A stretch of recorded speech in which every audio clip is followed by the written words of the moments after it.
ना बजर किन समझ लो, समझ लो कितना बढ़िया धुन बजल के। आजकल जितने भी नौजवान हैं सब लोग यही चाहते हैं, और खोज ही रही है गोर गोर,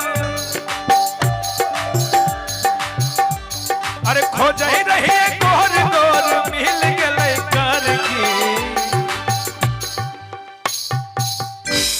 की खोजे रही है गोर गोर। जितने नौजवान हैं जब है ना, जब मन बरतुहारी वाला सिलसिला जब चलता है तो लड़का लोग यानी पहले ही फरमाइश करे छे, लड़का के बाबुओ जी एकदम पहले ही फरमाइश करे छे कि हमरा लड़की गोर चाहिए। लड़के वाले कहते लड़की हमको गोर चाहिए, लेकिन लड़का वाले ये नहीं देखते कि हम तो लड़की गोर खोज रहे हैं लेकिन हम बिल्कुल ब्लैक बोर्ड है ना।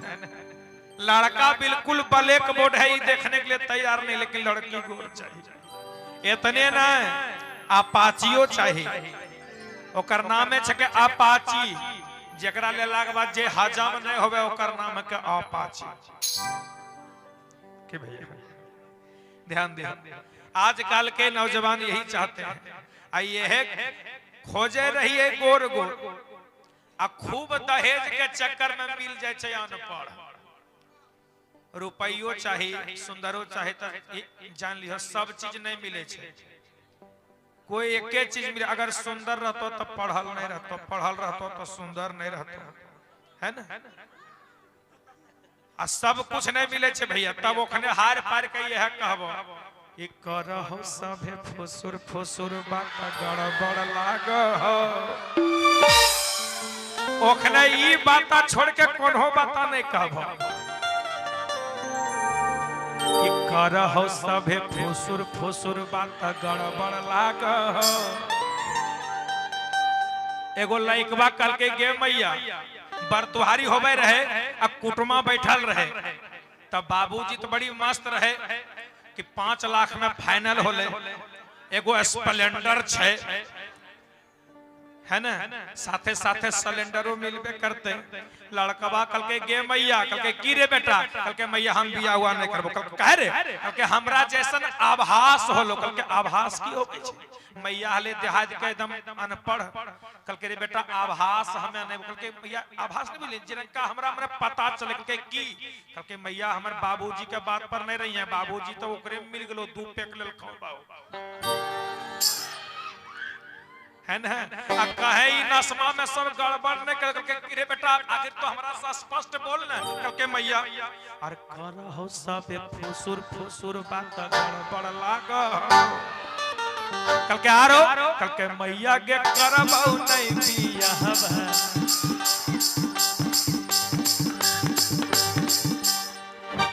तो भैया ओते खुश नहीं, वो तोर लगन अभी नहीं है ना। अभी के जमाना में हमरा ऐसा लोग तोरा बहुत बहुत कम मिलतो। अभी जितना नौजवान भैया छे ने सबके देखबो त इधर हाफ है ना, इधर हाफ आ इधर जो भूल से भी नजरिया इधर पड़ी तो इधर बिल्कुल साफ है ना। हमरा नियर रखे वाला कोई नहीं मिलतो है ना। आ ई जे एरियलवा है नहीं वाला ई तो एकर तो कोई नामे निशान नहीं है अभी खल जो। अच्छा बताओ एयर नहीं मिलता, अगर गांव में अगर मोबाइल एयरटेल वाला अगर टावर नहीं रहे तो मोबाइल के नेटवर्क धक्का धक काम करते नहीं न करते। अभी के जमाना में सब एंटीना में रखे छोड़ दिलखिन, इसीलिए देखो दूरदर्शन बंद भे गेले। अब डायरेक्ट दर्शन होवे, अब डायरेक्ट दर्शन होवे मोबाइल पर।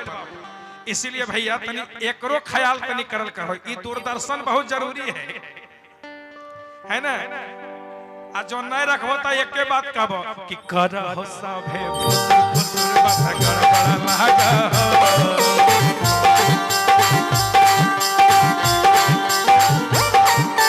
करहो सभे फुसुर फुसुर बात गड़बड़ लागो, मैया के करबौ नहीं बियाहबा,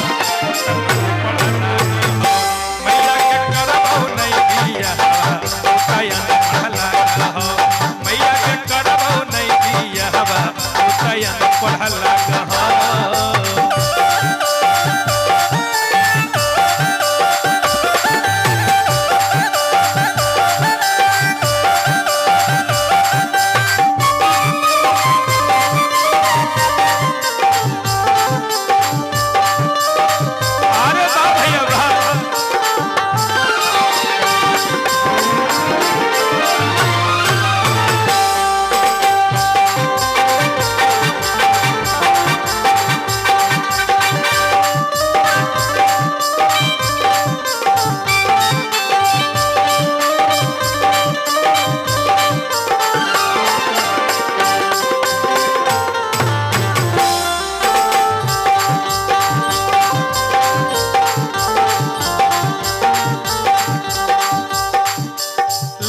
कहे छे कि गे मैया हमरा तो बड़ा डर लग रहा है, बाबूजी तो मोटरसाइकिलिए भुला रहल कौन है ना।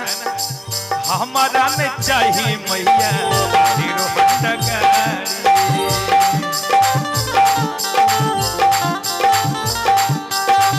हमारा न चाहिए मैया हीरो होंडा गाड़ी।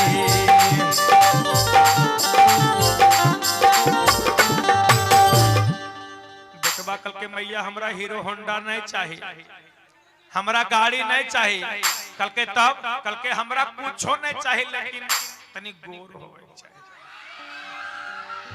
कल के मैया अगर गोर रहता मैया तो हमरे फायदा नहीं तोरो फायदा हो, तो कल के से कैसे कल के मैया सुनी नहीं, अरे हमारा नहीं चाहिए मैया हीरो होंडा गाड़ी। अरे